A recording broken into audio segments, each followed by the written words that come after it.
ज्योती गायकवाड,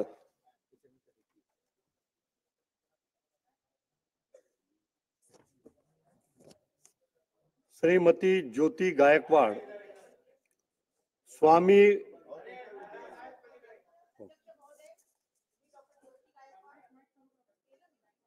आपलं नाव सुरुवातीला आपण सांगितलं। माननीय अध्यक्ष महोदय, मी डॉक्टर ज्योती गायकवाड महामहिम राज्यपालांच्या अभिभाषणावरील चर्चेत सहभागी होऊन माझे मत मांडण्याची संधी दिल्याबद्दल सर्वप्रथम आपले आणि या सभागृहाचे मनपूर्वक आभार मानते।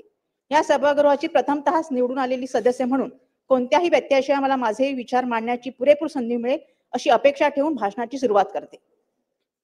इथे जर बघितलं तर सत्ताधारी पक्षामध्ये 20 बहिणी आहेत आणि विरोधी पक्षामध्ये मी फक्त एकच बहीण आहे आणि त्यामुळे लाडकी बहीण मला समजावी आणि माझ्यावर प्रेम करावं आणि सन्मान मिळावा आणि माझे काही शब्द आहेत ते ऐकून घ्यावे ही विनंती करते।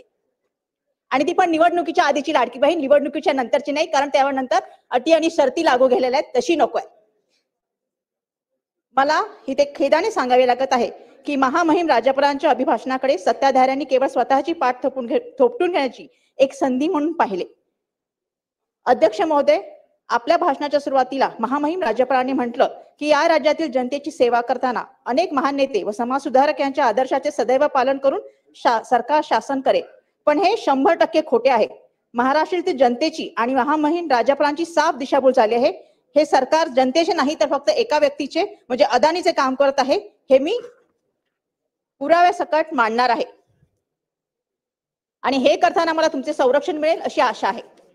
अध्यक्ष महोदय, महाराष्ट्रात आचारसंहिता लागू होण्याच्या काही दिवस आधी म्हणजे 4 ऑक्टोबर 2024 रोजी राज्याच्या गृहनिर्माण विभागाने एक तुगलकी GR काढला। त्याची एक प्रत मी आपल्यालाही पाठवत आहे।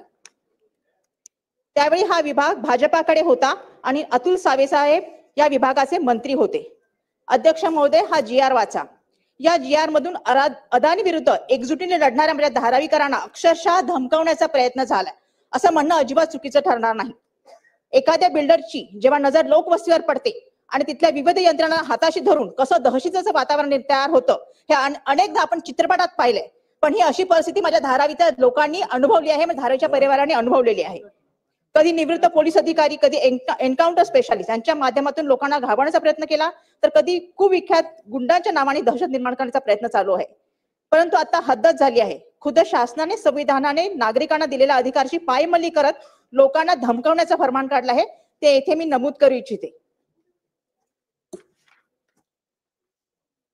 आपल्या एका मित्रा व्यावसायिकाच्या स्वार्थासाठी हे सरकार लोकांचे संविधानिक हक्क मारून घेत आहे, यापेक्षा मोठं दुर्दैव ते काय।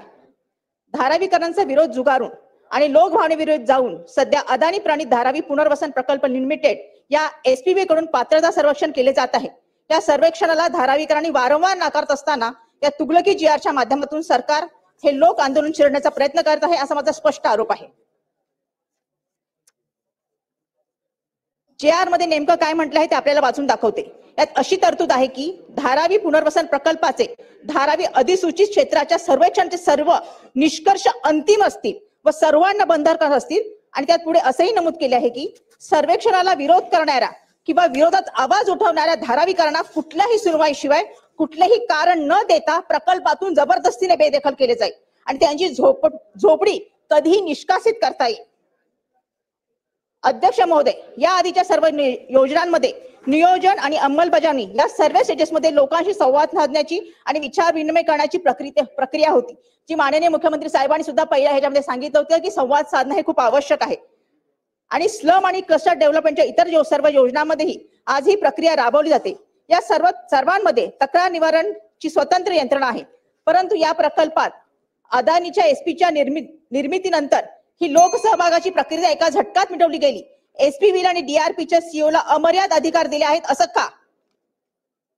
हा GR एवढ्यावरच थांबत नाही, तर तुम्हाला विश्वास बसणार नाही। यात झोपड्यांची पडताळणी आणि सर्वेक्षणासंदर्भात निर्णय घेण्याचे संपूर्ण आणि सर्वंकष अधिकार धारावी पुनर्वसन प्रकल्पाला देण्यात आले आहेत। यात असे नमूद केले आहे की त्यांनी घेतलेले निर्णय अंतिम पण बंधनकारक राहतील, त्याला चॅलेंज करता येणार नाही।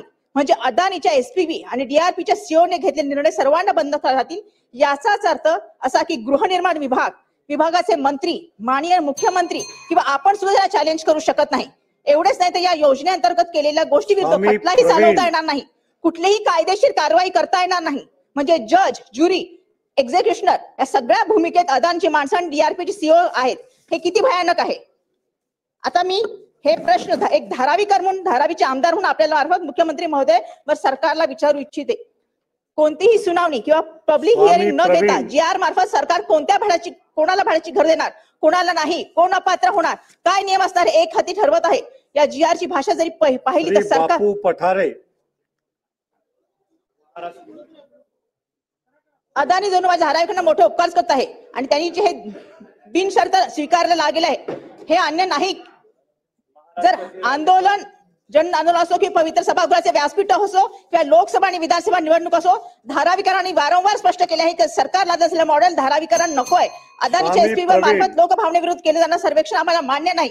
पण हे सरकार अदानीचे महामहिम राज्यपाल यांच्या पोहोचत नाहीये. अभिभाषणावरील माझं मत मी एवढंच म्हणेन, शेवटी मी एकच म्हणेन, फक्त ऐकून घ्या.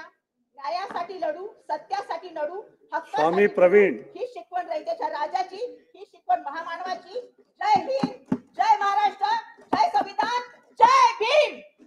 महामहिम राज्यपाल यांच्या अभिभाषणावरील माझं मत मी हे उमरगा लोहारा तालुक्यातील जनतेच्या समोर समर्पित करतोय.